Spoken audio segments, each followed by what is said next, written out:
Hello and welcome to this edition of Diecast Emporium. Today we're going to be reviewing the Diecast Masters Highline Series Cat 621K Wheel Tractor Scraper. It's item number 85920. It is a 1/50 scale Highline Series model, so you guessed it. It does come in the very nice collectible Series 10. On the side, a render of the model. Up on top, an excellent high glass photo of the real machine sitting in the yard. Looks like it hasn't even been used yet.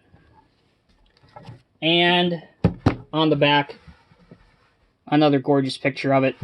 And if you would like, specification details of the real machine. So this is a first generation, as I like to call it, Highline Series model by Diecast Masters. So let's get the negative out of the way first, or what some people would refer to it as a negative.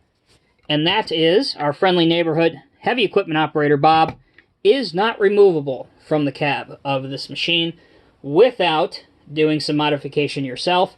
Again, disclaimer, I never recommend doing that because you hurt the longevity and the value of your model. However, it's your model, you bought it, you do what you want with it, but be forewarned that the first generation, for the most part, Diecast Masters Highline Series models, Bob is not removable like he is in the newer Diecast Masters Highline Series models. So with that out of the way, let's go ahead and take a look at some of the finer details of the 621K.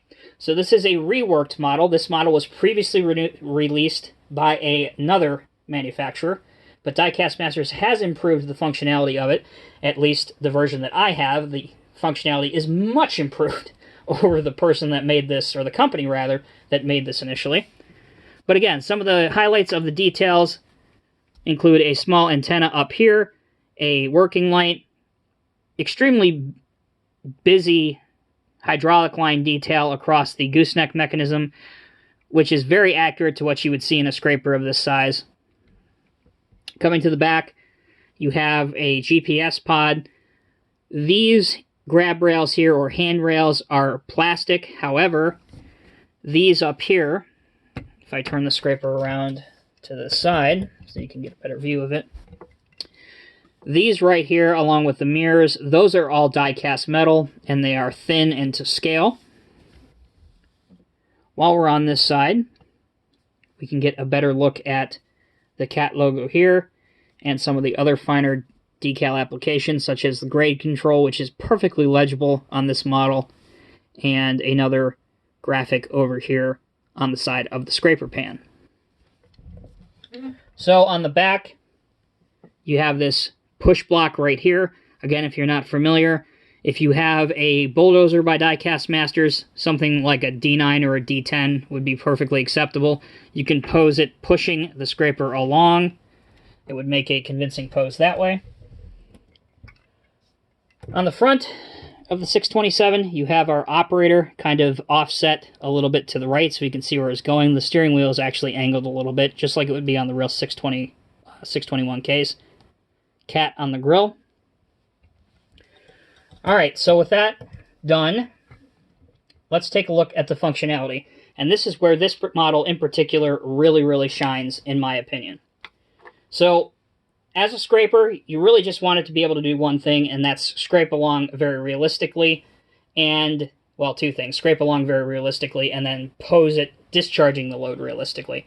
So here, you can see that it's already in the raised position, and it can carry it, no problem. It is completely not touching the ground. If you want to lower it into the cutting position, you can do that very easily by just putting that down. The apron does lift up at the front, all the way. And this is the little finicky part here. But with a little persuasion and some patience, you can get this metal part that's on a cylinder to completely move forward and pose your load being discharged out of the scraper bowl. So there you go, guys. That is a very quick synopsis and review of the Diecast Masters Cat 621K 36-ton single-engine scraper. Have to say, this is a really good model, one of the better scraper models that's currently out there by any manufacturer, by any OEM in 1/50 scale. I certainly believe it's well worth the money, so if you were in the market for a new scraper, this is one that I would definitely scrape up, pun intended, without thinking about it. If you guys have any further questions, please let me know in the comment section below. Until next time, take care, be safe, and we will see you in the next video review.